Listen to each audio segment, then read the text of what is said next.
Salam uşaqlar, bu videoda 20-ci səhifəni işləməyə başlayacağıq. Vaxt itirmədən keçək 33-cü suala. 33-cü sualda görürük ki, bir reaksiya verilib. Reaksiya tənliyinə əsasən bu birləşmənin nisbi molekul kütləsini tapmaq tələb olunur. Biz burada nə edəcəyik? Sağ tərəfdəki atomların sayına uyğun sol tərəfdəki atomların sayını tapacağıq. Yəni indeksləri tapacağıq. Daha sonra isə nisbi molekul kütləsi, yəni MR hesablamalıyıq. Bunun üçün baxırıq. Sağ tərəfdə 6 karbon var. Deməli, sol tərəfdə də 6 karbon olmalıdır. 2 əmsalına bölürəm, bura düşür 3. 2 üçün 6. Yəni yazıram bura C3. Daha sonra sağ tərəfdə 12-nin 20 hidrogen var. Deməli, sol tərəfdə də 20 hidrogen olacaq. 20-ni 2-yə bölürəm. Bu zaman eləyər 10. Deməli, H10-a düşəcək. H10. Daha sonra sağ tərəfdə 2-2-nin 4 azot var. Sol tərəfdə də 4-ü 2-yə bölürəm. Azotun da indeksinə düşəcək 2. Birləşmənin indekslərini tapdıq. Yəni artıq formulanı tam bilirik. Nisbi molekul kütlələrini tapmaq üçün burada ayrılar verilib. Ayrıları vururam. Deməli 3 12-nin 36, üstünə gəlsin 10, üstünə gəlsin 14 2-nin 28. Deməli 4 1, bu da 74. Deməli nisbi molekul kütləsi 74 olacaq. Doğru cavab 74-dür.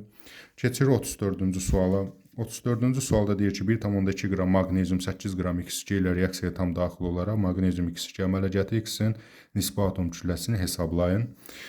Deməli, 1,2 qramdan 8 qram reaksiyaya girir, 9,2 qram birləşmə əmələ gətirir. Maqnezium X2 birləşməsi. Deməli, buraya yazır maqnezium X2. Bəs normalda bilirik ki, maqneziumun kütləsi 24 qramdır. 24 qramdan nə qədər əmələ gəlir? 24 üstəgəl, x-i də bilmirəm deyə, ona görə 2x şəklində elə k da yaza bilərəm, x yazıram burada. Deməli, 1,2 qramdan 9,2 əmələ gəlir, çünki 8-i birləşdirir, olur 9,2. 24-dən bəs nə əmələ gəlir? 24 üstəgəl 2x qədər. İndi biz tənasibi qururuq, 24 üstəgəl 2x bərabərdir, 24 vurulsun 9,2 bölünsün 1,2-yə.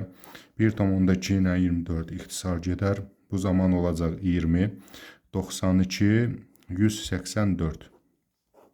Hesabladıq. 184-dən də, burada 2x-dir, bunu düz götürmək. 184-dən də 24-ü çıxaram. Deməli, 2x bərabərdir 160, x də bərabərdir 80-ə. Yəni, 34-cü sualın cavabı olacaq 80. Deməli, brom imiş də, çünki x-in nisbi atom kütləsini hesablayın. Bu da 80 qrama uyğun gəldi. 35-ci suala baxırıq. 35-ci sualda reaksiyanı verib, maddələr və kütləsi göstərib. İndi T-nin nisbi molekul kütləsini tapmaq tələb olunur.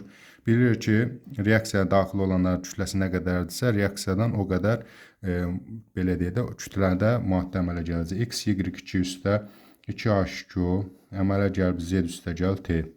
Gör ki, X, Y2-nin kütləsi 32 qramdır. Suyun kütləsi 18 qramdır. Deməli, cəmi nə qədər reaksiya maddə girib? 32 üstə 18, 50 qram. Z-in kütləsi 37-dirsə, bu tərəfdə də 50 qram olmalıdır. Çünki 50 qram reaksiya maddə giribsə, 50 qramda da reaksiyadan maddə alınmalıdır. Yaxşı, onda 50-dən də 37-ni çıxaram 13. Deməli, T-nin də kütləsini tapdım 13. Amma bizdən T-nin kütləsini yox, T-nin nisbi molekul kütləsini tapmaq tələb olunur. Yəni, ayrı tapmaq tələb olunur. Ayrı tapmaq üçün biz baxmalıyıq burada hansı məlumdur bizə? X, Y-dir, Z-dir, T-dir, bunları mən bilmirəm. Ancaq H2O-nun MR-ini bilirəm. H2O-nun kütləsi 2 üstəgəl 16, 18. Burada da 2 əmsalına vururuq. Bilirik ki, normalda olanları əmsalına bir yerdə götürməliyim. 18, 2-nin 36 qram. Normalda 36 qramdan T-nin MR-i qədər. T-nin də MR-nə deyək ki, hələ T yazaq da, çaşbaş düşməyək. T-nin də ayrı, yəni nisbi molekul kütləsi burada yazılır. Nisbi molekul kütləsi, yəni MR-i burada yazıram. Yəni, 18 qramla indi tənasibi belə quraram. 18 qramdan 13 qram T əmələ gəlirsə, bəs 36 qramdan nə qədər əmələ gələr? Bunun üçün yazarıq T bərabərdir 36 vurulsun 13 bölünsün 18-ə. Burada da ixtisar gedər 2 13-ün 26. Yəni T-nin buradakı kütləsi 13 idi, amma nisbi molekul kütləsi, çünki görürük axı normalda 36-nın yarısı qədər giribsə, deməli 26-nın da yarısı qədər olacaq. Nisbi molekul kütləsinin yarısı qədər. Qısacası 35-ci sualın cavabı olacaq 26. Yəni T-nin nisbi molekul kütləsi 26-ya bərabərdir. Keçək 36-cı suala. Yenə bənzər tipdə sualdır. eyni ilə verib, deməli, x, y2, 2H2O, Z üstəgəl T reaksiyasını verib. Maddələr x, y 32 qramdır, H2O 18 qramdır. Cəmi neçə elədi? 50. Deməli, sağ tərəfdə də cəmi 50 olmalıdır. Burada T-ni verib 13 qram, 50-dən 13 çıxaram 37. Yəni Z-in kütləsi burada 37-dir. Diqqət edin, nisbi molekul kütləsi yox, burada verilən kütləsi. Yəni kütlə ayrı şeydir, nisbi molekul kütləsi ayrı şeydir. MR ayrı şeydir, kiçik M ayrı şeydir. Deməli, biz burada baxırıq, bunların heç bir nisbi molekul kütləsini bilmirik. İstisna bir dənə sudur. Suyun nisbi molekul kütləsi burada verilənlərə əsasən hesablayırıq 18. 2 əmsalına vururuq 36 qram. Deməli, 18 qramdan, 18 qram sudan 37 qram Z alınırsa, belə qururuq da, belə qururuq tənasibi. 18 qram sudan 37 qram Z alınırsa, bəs 36 qram sudan nə qədər Z alınır? Z də bərabərdir. 36 vurulsun 37, bölünsün 18. 18 ilə 36 ixtisar gedir 2, 2 37-nin də eləyəcək 74. Yəni Z-in nisbi molekul kütləsi burada 74 qram imiş. Doğru cavab eləyəcək 36-cı sualda 74. Keçək artıq 37-ci suala, yəni son suala. Bu əslində o qədər də çətin deyil. Burada qrafiklə sadəcə işləmək bacarıqları tələb olunur. Deməli, nə edirsiniz? Burada görünür ki, X ilə Y reaksiya daxil olub, X, Y maddəsi əmələ gəlir. Çünki azalanlar reaksiya daxil olanda, artan isə reaksiyadan əmələ gələndir. O halda biz reaksiyanı belə tərtib edə bilərik. X üstəgəl Y bərabərdir X, Y. Görürük ki, deməli, burada Y-in, bu Y-in xəttidir, 16-dan 0-a qədər düşüb. Yəni, 16 qramın hamısı sərf olunub. İndi X-ə baxaq, deyir ki, X əvvəl 40 qram imiş, onun 80% reaksiya daxil olub. Deməli, 40-ın da 80% nə qədərli? 40-ın 80% 32-yə bərabərdir, hesablayıb tapırıq. Daha sonra isə deyir, M-i müəyyən edir. M də hansıdır? X, Y-in kütləsi, yəni əmələ gələn maddənin kütləsi. Maddə kütləsinin saxlaması qanununa görə 32 üstü 16, 48, yəni əmələ gələn X, Y-in kütləsi 48 olacaq. Yəni 37-ci sualın cavabı 48-dir. Ətraflı yazılı cavab tələb olunan tapşırıqlar. Birinci sualda deyilir, 10 qram alüminium üzərinə 16 qram kükürt əlavə edilərək qızdırıldıqda maddələrin biri tam sərf olunur, deməli digərindən müəyyən qədər artıq qalır. Reaksiyadan sonra artıq qalan maddələrin kütləsini qramla birinci və reaksiya məhsulunun kütləsini qramla da ikinci olaraq hesablayın. Əvvəlcə burada deyilənləri kimya dilinə tərcümə eləyək, yəni reaksiyanın tənliyini yazaq. Deməli, alüminiumla kükürt reaksiyaya girib. Və bu zaman alüminium sulfid birləşməsi alınacaq. Birləşmənin formulunu tərtib eləmək üçün bilirik ki, alüminium 3 valentlidir. 3-ü gətirirəm bura. Kükürt 2 valentlidir, gətirdim bura. Alüminium 2S3 formulanı tapdım. Daha sonra əmsallaşdırma aparmalıyam. Çünki istənilən reaksiya sualında əmsallaşdırma aparmasaq, nəticələr səhv olacaq. 2 alüminium, burada 2 əmsal atıram. 3 kükürt, burada da 3 əmsalı qoyuram. Reaksiyada tamamilə əmsallaşdı. İndi burada deyir ki, 10 qram alüminium üzərinə 16 qram kükürt gəlib. 16 qram da kükürtün altından yazıram. Və indi bizdən nə istəyir? Deyir ki, hansından artıq qalıb, onu tapın. Və bir də alüminium 2S3 nə qədər əmələ gəlib, onu tapın. İndi biz bilirik ki, bunu hesablamaq üçün əmsallara uyğun burada nisbi atom kütlələr verir. Normalda nə qədər olar, onu hesablamalıyıq. Normalda 27 qram alüminiumdur. 27 2-nin 54 qram alüminiumdan 32 üçün 96 qram kükürt. Reaksiya girir və 150 qram alüminium 2S3 birləşməsi əmələ gətirir. Bəs yaxşı, indi biz buradan baxaq görə hansından çox sərf olunur, hansından. Mən görürəm ki, burada kükürtdən daha çox, alüminiumdan daha az sərf olunur və ümumilikdə heç tənasübsüz də bilirəm ki, bu onun 6-da bir hissəsidir. Yəni 96-ın 6-da bir hissəsi 16-dır, 54-ün də 6-da bir hissəsi 9 qram. Deməli, bu hamısı sərf olunacaq. Bundan 1 qram artıq qalacaq. Amma yenə də tənasüblə hesablama aparmaq üçün nə edirik? Deməli, 96 qram 54 qramla reaksiyaya girirsə, bəs 16 qram nə qədərlə reaksiyaya girər? X. X də bərabərdir. 54 vurulsun 16, bölünsün 96. Daha sonra 16 ilə 96 ixtisar gedər, burada qalır 6. 54-ü də 6-ya böləndə 9. Deməli, 9 qram alüminiumla reaksiyaya girər. Burada 16 qramın hamısı sərf olundu, getdi. Amma 10 qramdan 9-u sərf olunanda nə qədər artıq qalır? 1 qram. Yəni artıq qalan maddə alüminiumdur və ondan 1 qram artıq qalır. Bizdən də soruşur ki, artıq qalan maddənin kütləsini hesablayın. Onda birinci bəndə yazacağam. Artıq qalan maddənin kütləsi neçə qram imiş? 1 qram. Qramı da yazmam. Onsuz da burada qramı hazır verib də 1 cavabını yazaram. Yəni birinci sualın cavabı 1-dir sadəcə.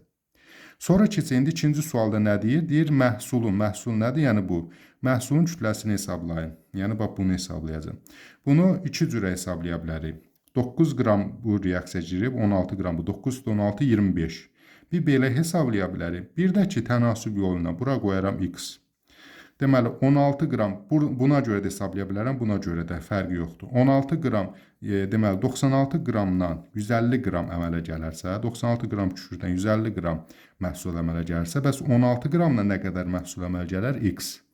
X də bərabərdir. 16 vurulsun 150 bölünsün 96. 96 16 6-da 1, 150-ni də 6-ya böləndə 25. Yəni ikincinin də cavabı olacaq 25. Və yaxud da biz burada 9 qramdan götürə bilərik. 54-dən 150 əmələ gəlsə 9-dan nə qədər əmələ gəlir? X. Belə də tənasüb qura bilərdi. Və ya bayaq dediyim kimi 9 qram alüminiumdan 16 qram kükürdü toplayıb 25 qram əmələ gəldiyini tapa bilərdik. Hər üç üsuldan da istifadə etmək mümkündür. Deməli, indi doğru cavabları köçürdək.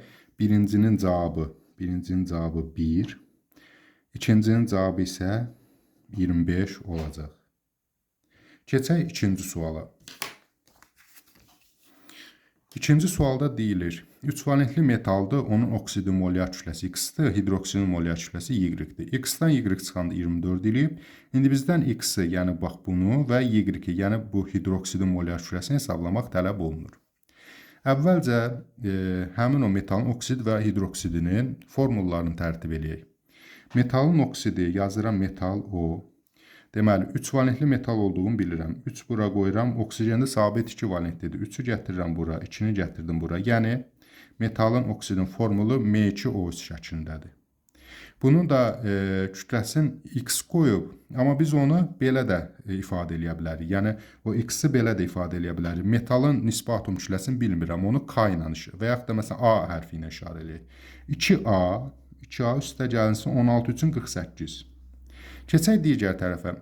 Hidroksidi, metal dedi axı 3 valentlidir. Hidroksiddə OH-dır, onun da valentliyi 1-dir. 3 valentli olduğu üçün deməli o 3 dənə OH özünə birləşdirəcək.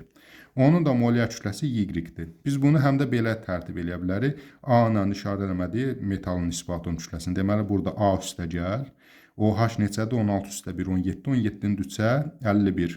A üstə gəl 51 şəklində ifadə edə bilərik. Yəni Y həm də belə, ikisi də bu şəkildə ifadə edə bilərik.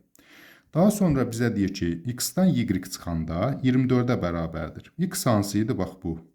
Yəni 2a üstəcə 48-dən, bu x-dir.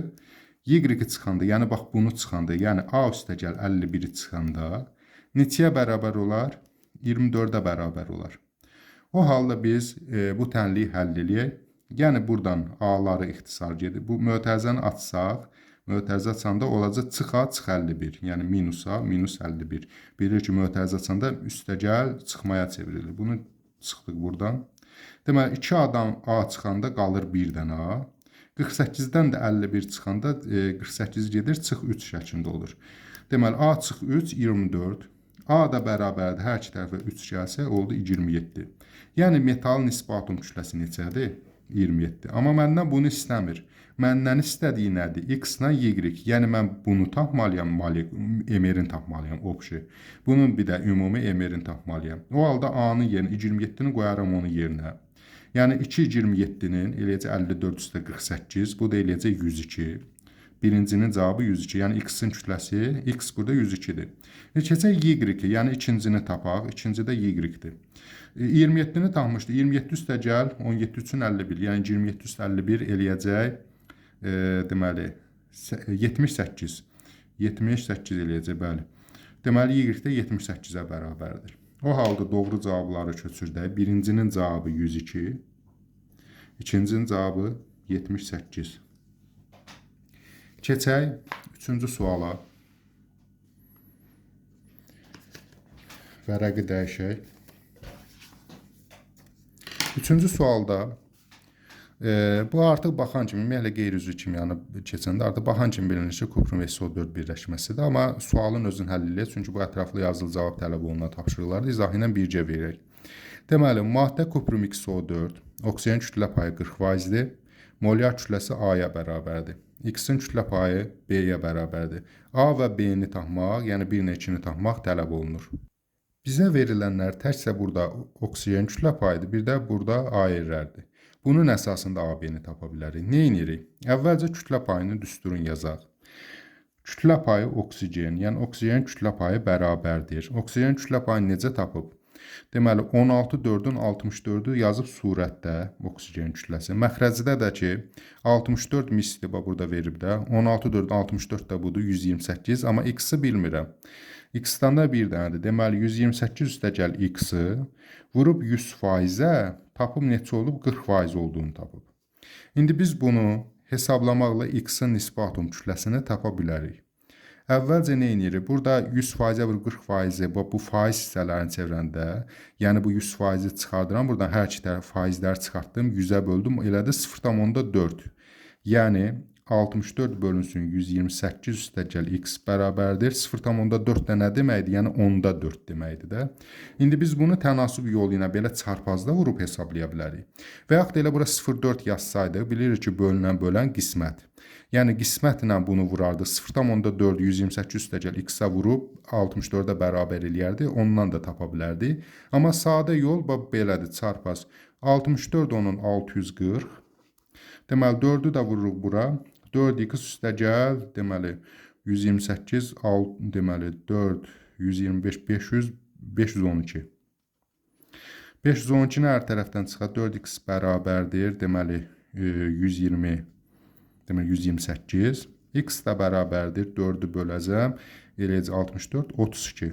Yəni, mən artıq burada x-in nisbi atom kütləsini tapdım. 32 olduğunu tapdım. İndi bunun əsasında molyar kütləni də tapa bilərəm. Kütlə payında. Yazıda demişdim kuprum SO4-də elə kükürdün də kütləsi 32-dir burada. Bu yəni birlik variantıdır. Belə deyə də qapalı sual olsa tez üstündən keçə bilərdi. Açıq sualda tapmaq üçün indi nə edirik? 32 indi burada MR molyar kütləni tapmaq üçün 64 üstünə gəlinsin. X-in kütləsi 32 tapdıq, üstünə gəlinsin. 16 4-ün 64. Cəmləyərəm 160. Yəni birincinin cavabı elədir. Birincinin cavabı elədir 160. Yəni A-nı tapmaq tələb edir də molyar kütlə elədir 160. İndi ikincini nə deyir bizə? B-ni tapın. Yəni x-in kütlə payı. Kütlə payı üçün də, yəni omega x bərabərdir. Kəsr xətti çəkirəm. X-in kütləsi neçə idi? 32. Ümumi MR neçə tapmışdıq? Cəmləyəndə 160.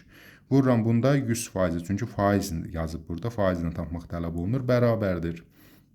32 160-a 5-də 1, bu da eləyir elə 20%. Yəni ikincinin də cavabı olacaq 20. Buradan da belə nəticəyə gələ bilərik. Bura yazaq, deməli, birincinin cavabı olacaq 160. İkincinin də cavabı oldu, neçə tapdıq? 20 tapdıq. Keçək indi 4-cü suala. Deməli, 4-cü sual əslində çox asan sualdır. Bunu bura yazma səbəbi də, yəni çətin sual deyil də. Sadəcə açıq sual olduğuna görə söz yazacağıq burada. Deməli, burada deyir ki, qarışıqlar etil spirti su, bitki yağı su ayrılma üsulunu tapmaq tələb olunur. Birinciyə elə yazacağıq. Birbaşa buradan yazaq, hesablama yoxdur onsuz da. Birinciyə yazacağıq. Bu eyni cinsli qarışıqdır, maye qarışıqdır. Belə qarışıqları distillə üsulu ilə ayırarlar. Yəni, buraya yazıram distillə. Birincinin cavabı distillə. Daha sonra bitki yağı su isə müxtəlif cinsli maye qarışığıdır. Bunun üçün qurğu olaraq ayrıcı qıfdan istifadə edirlər, ləvazimat olaraq ayırma üsulu da durultma üsuludur. Yazıram ikincinin də cavabı durultma. Sadə sualda, yəni x-in cavabı, 1-in cavabı distillədir, y, yəni ikincinin cavabı durultmadır burada. Keçək 5-ci suala. 5-ci sualda deyilir. X-Y birləşməsində X-in y-ə kütlə nisbəti 3-ün 4-dədir. Eyni kütlədə götürülmüş X və Y-in reaksiyasından sonra bu maddələrdən birindən 5 qram artıq qalarsa aşağıdakıları hesablayın. Əvvəlcə birinci, yəni neçə qram XY alınar, neçə qram X reaksiyaya daxil olar. Bütün belə tip suallarda olduğu kimi yenə də əvvəlcə reaksiyanı yazaq. X üstə gəl, Y reaksiya zamanı əmələ gəlib X-Y birləşməsi. Və burada görürəm ki, X-i burada yəni reaksiyada deməli 3A, çünki burada deyək axı X və Y-in reaksiyasından sonra.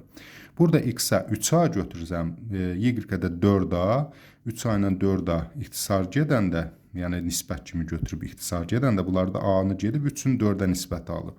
Ona görə də mən şərti olaraq X-in üstünə yazıram 3A qədər götürdüm, Y-dən də 4A qədər götürdüm. Əmələ gəldi X, Y-də 7A qədər. Yaxşı, indi bizə deyir ki, bunlardan eyni kütlədə götürüb.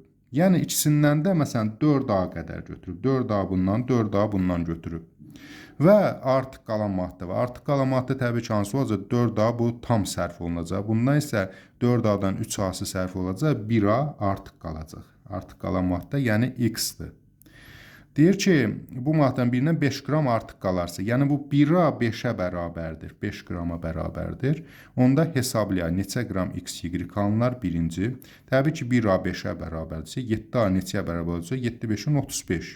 Yəni 35 qram maddə alınar. Neçə qram X reaksiyaya daxil olub? Təbii ki, 1A 5-ə bərabərsə, 3A da 15-ə bərabər olacaq. Yəni 15 qram da reaksiya daxil olub. Çox üsullar var, amma ən asan üsul budur. Yəni X-a, Y-ə A ilə qiymət veririk. Burada indi ola bilər 15-in 20-yə və yaxud da ola bilər 12-nin 16-ya. A-nı mən bilmirəm, şərt olaraq yazmışam. 3A, 4A, ikisini də eyni qədər götürürəm, çünki deyir eyni kütlədə götürülüb. Daha sonra 5 qram artıq qalan hansıdır? Bundan az istifadə olunur, bundan tam istifadə olunur da. Deməli 4A, ikisinə də 4A olsa bu hamısı istifadə olunacaq, bundan 1A artıq qalacaq. Artıq qalan da 5 qramdırsa, deməli A 1A 5-ə bərabərdir. Deməli 3A 15-ə, 7A isə 35-ə. Ən asan üsul budur. Cavabları burada köçürdək. Birincinin cavabı, yəni 5-ci sualda birincinin cavabı 35. İkincinin cavabı da eləyəcək 15.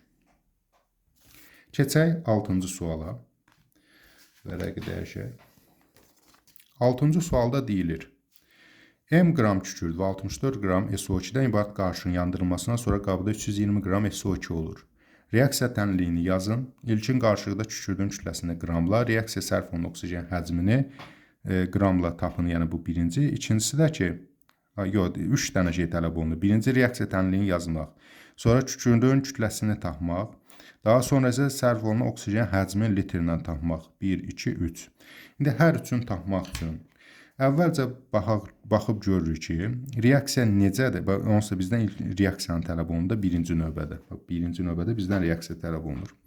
SO2-dən təbii ki, SO2 əmələ gəlməz ki, bu SO2 ilə qalıb yerində. Deməli, reaksiya nə ilə gedib? Kükürdlə gedib SO2 əmələ gəlib. Reaksiyada belə olar. Kükürd, yəni yandırılması, yandırma oksigenlə birləşmə reaksiyasıdır.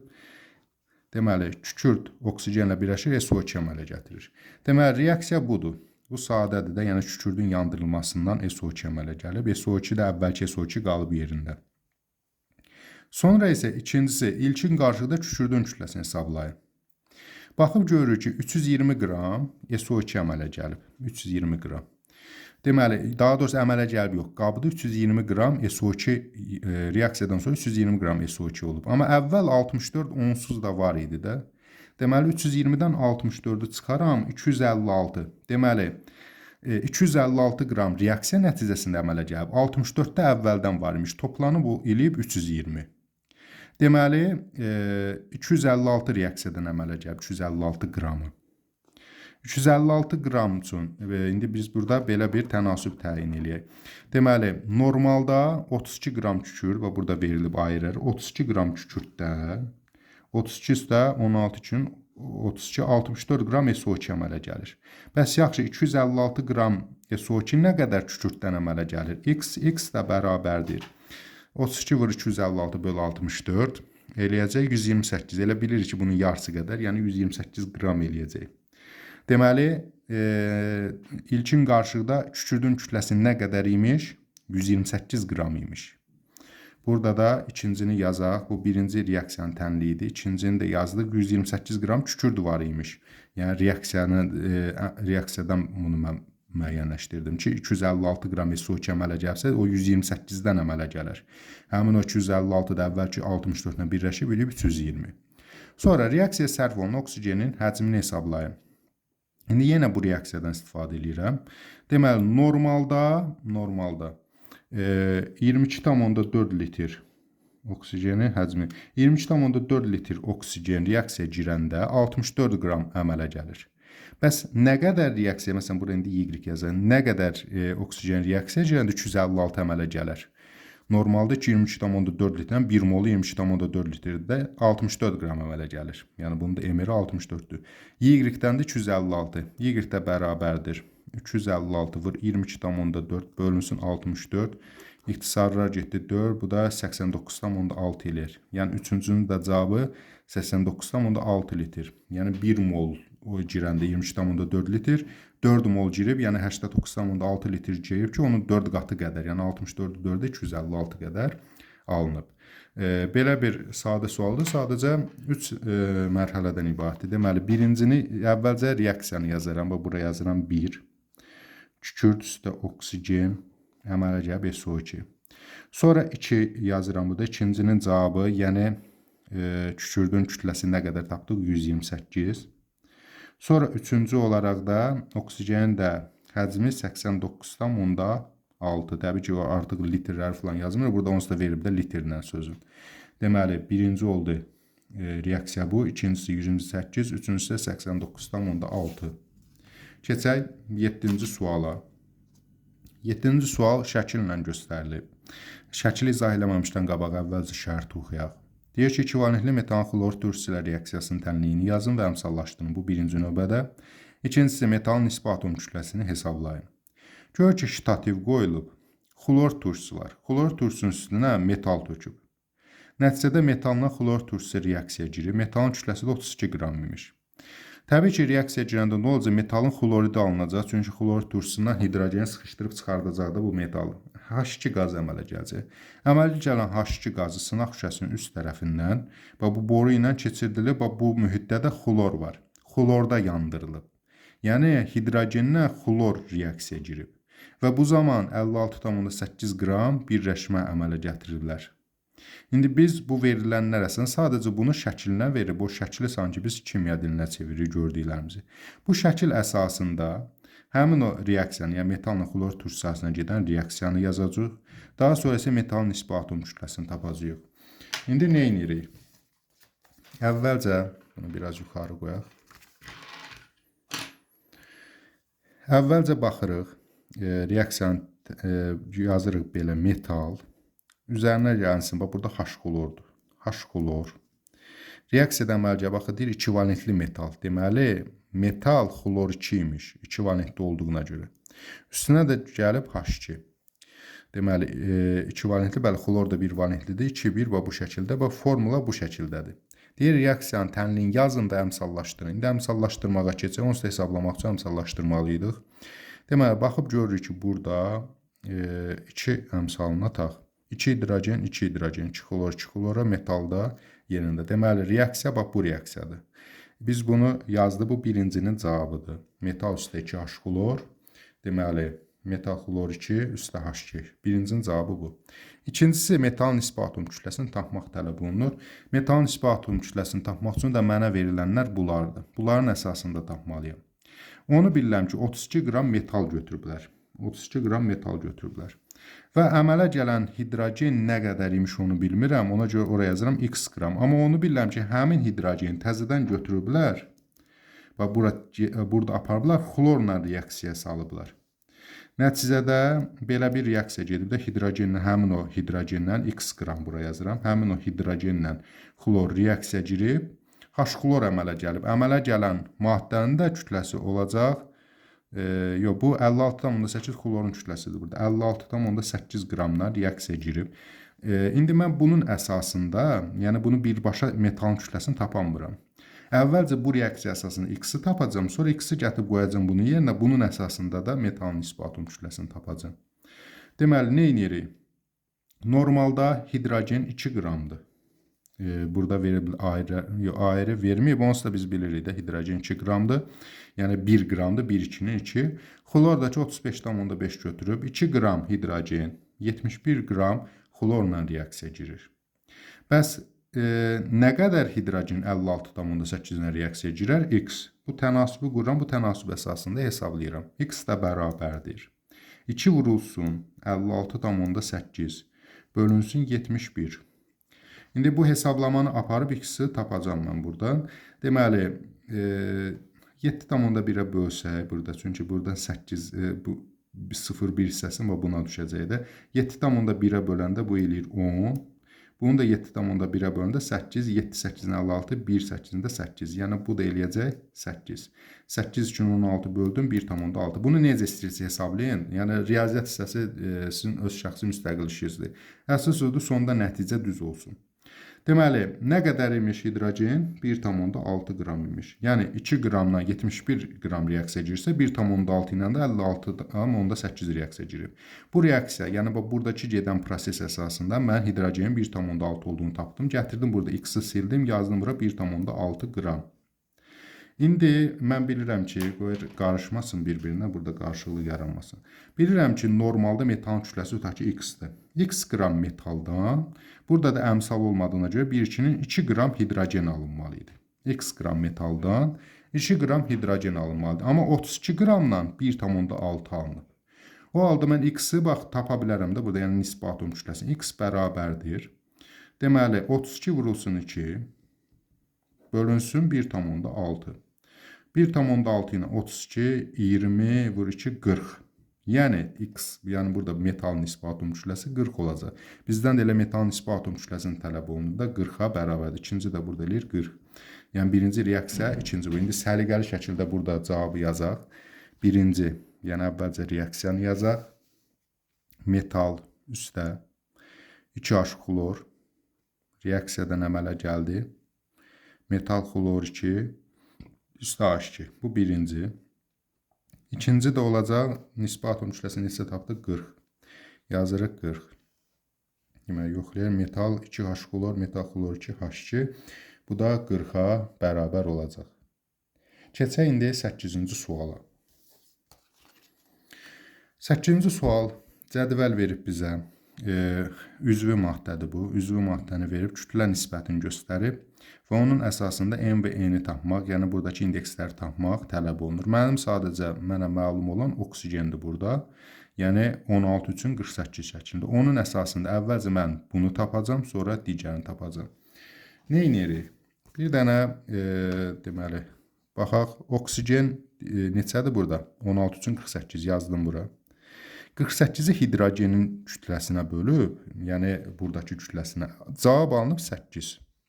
Deməli, mən buradan H-ı tapa bilərəm də, bölünən qismət sadə bir təmlidir. 48-i 8-ə 6. Deməli, hidrogen neçə imiş burada? 6 imiş. Hidrogenin də nisbi atom kütləsi 1 olduğuna 6-nı 1-ə bölərəm. H6 çıxdı burada. H6. İndi C tərəfi tapmalıyam. H6 oldu. Yəni, burada M də nə idi? Hidrogenin indeksi. Birincinin cavabını artıq tapdım. 6. Keçir indi ikinci tərəfə, deyir ki, karbonu hidrogenə nisbəti, karbonu bilmirəm. Amma hidrogeni bilirəm, artıq tapmışam, 6 olduğunu tapmışam. Karbonu 6-ya bölüm, neçə cavabı çıxıb 6, yenə bölünən qismət. Karbon bərabərdir, 6-6-nın 36. 36-nı 6-ya bölüb ki, 6 eləyib də. 36-nı da buradakı karbona bölüləm, 12-yə bölüləm, eləyir 3. Yəni 3 12-nin 36 eləyər. Deməli, artıq formulanı tapdım. C3H6 O3 formulalı bir birləşməymiş. Və indi buradan da N, C-nin indeksi idi. N-i də tapmış onsuz da. İkinci də elədi 3. Yəni burada olacaq, deməli, birincinin cavabı 6, ikincinin də cavabı 3. Ən sadə yolu budur.